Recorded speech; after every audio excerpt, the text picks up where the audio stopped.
Good morning. This is Pastor Bror Erickson from Zion Lutheran Church here in Farmington, New Mexico.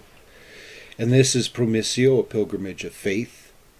Our devotion this morning is for Monday after the fourth Sunday of Pentecost. And our text is Luke chapter 14, 25 through 35.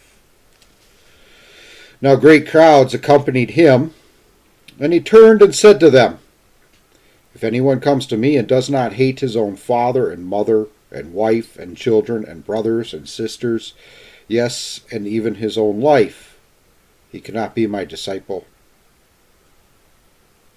Whoever does not bear his own cross and come after me cannot be my disciple.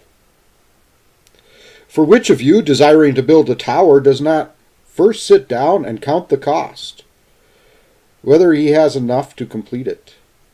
Otherwise, when he has laid a foundation and is not able to finish, all who see it begin to mock him, saying, 'This man began to build and was not able to finish.' Or what king going out to encounter another king in war will not sit down first and deliberate whether he is able with 10,000 to meet him who comes against him with 20,000? And if not, while the other is yet a great way off, he sends a delegation and asks for terms of peace. So therefore, any one of you who does not renounce all that he has cannot be my disciple. Salt is good, but if salt has lost its taste, how shall its saltiness be restored? It is of no use either for the soil or for the manure pile. It is thrown away. He who has ears to hear, let him hear." This is the gospel of the Lord. Whoever does not bear his own cross and come after me cannot be my disciple. Luke 14:27. So now we're kind of seeing the other side of the story from the gospel that we read for yesterday, which this is a direct continuation of it. It tells a parable of the banquet, and then he goes on to tell about what it's going to cost in this world. And it's kind of curious because sometimes, you get these accusations when you become a Christian that, Christians are actually kind of selfish. That they're only calculating for their own best. And they do so perhaps in a way that means that they no longer have any concern about this world, but they're only concerned about the world to come, so they detach themselves, and really they're just trying to get the best of both worlds. Well, then you ask them, well, why don't you? And if it's so selfish of Christians too, this banquet that's open to all, you're invited too. Why don't you come? And then you start seeing this other side. Because they say, well, we're not so sure that the banquet actually exists. It may or may not. And the one thing we do know is that being a Christian is too much of a hassle. It brings up all sorts of difficulties and inconveniences, persecution, and so on. The world hates.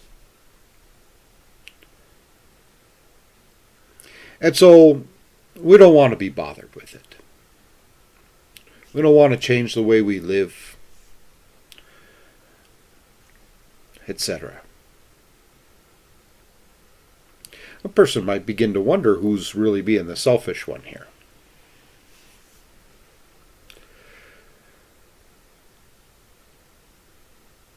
They're right to a certain extent. there's no real way of being absolutely certain in the way that the world wants us to be certain about the banquet feast.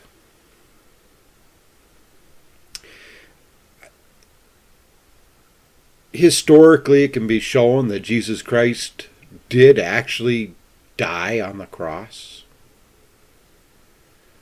That on the third day his body was no longer in the tomb.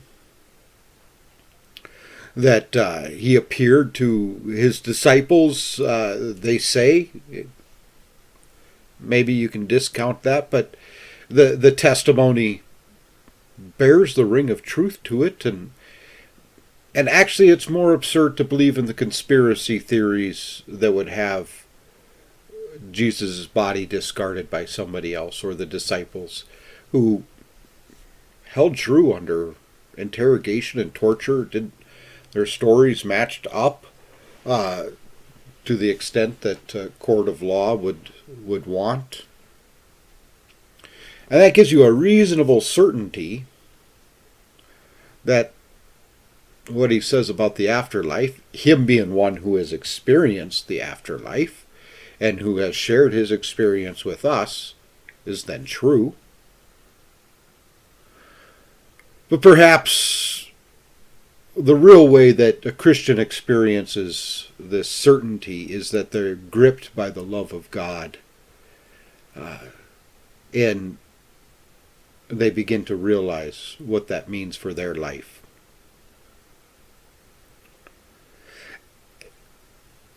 They're also right when they bring up that, being a Christian isn't exactly a cakewalk. It's not.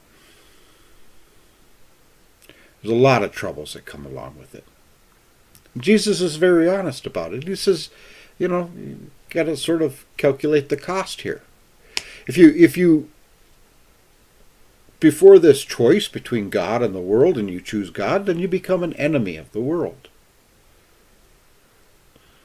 It very often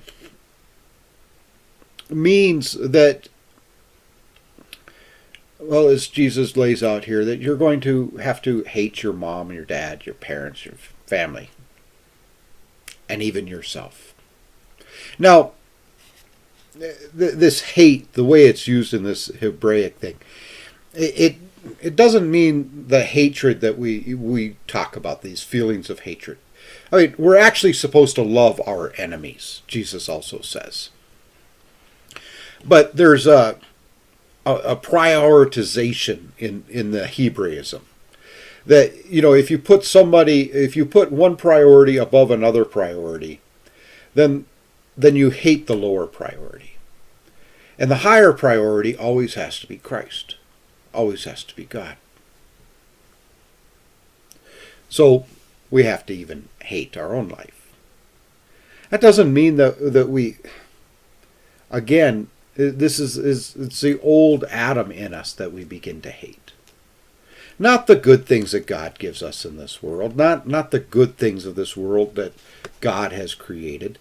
This is sort of a Platonic interpretation of these words of Jesus Christ, and it leads to all sorts of monasticism and so on, where people begin to try to choose their crosses, and it becomes an exercise in asceticism or self-denial, a mortification of the flesh,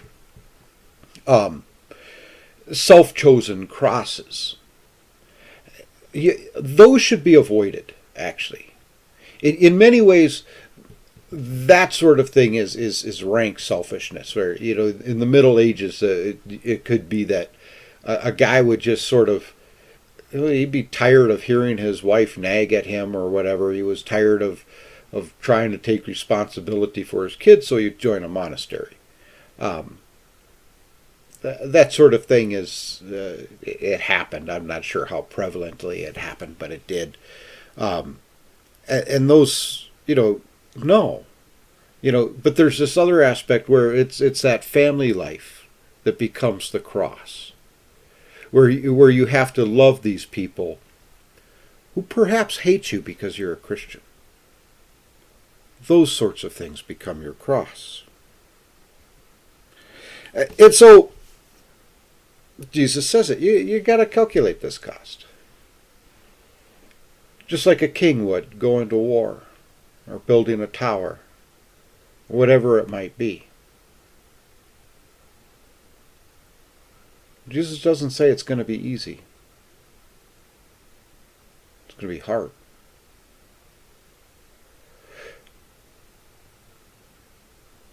And yet, his yoke is easy. His burden is light. Not for the old Adam. Not for our old sinful self. But because our hearts are changed by the love of Christ, and because we learn to love Him who has loved us, and because of the hope that we have in the world to come, the burdens, the crosses, they look very difficult to the world, and sometimes they are, but they are such a light burden in comparison to everything else. Sometimes you don't even realize you're doing it. You're doing what comes natural to the new man. Sort of like when you first fall in love and you find yourself doing things to meet up with your girlfriend or your fiance or whoever that you would never think about doing before for anybody else. You find yourself staying up late hours and talking, and it would weary you before. It's that same sort of thing. Let's bow our heads in prayer. Lord, help me to see and to do as you have done and would have me do. To pick up my cross, to follow you. Show me my cross. Because when I choose crosses for my own self, they look lighter and they become heavier. I become bitter and hard and sour. But your yoke is easy and your burden is light. Not to my old Adam who was crucified on the cross, but for the new man that you have made inside of me.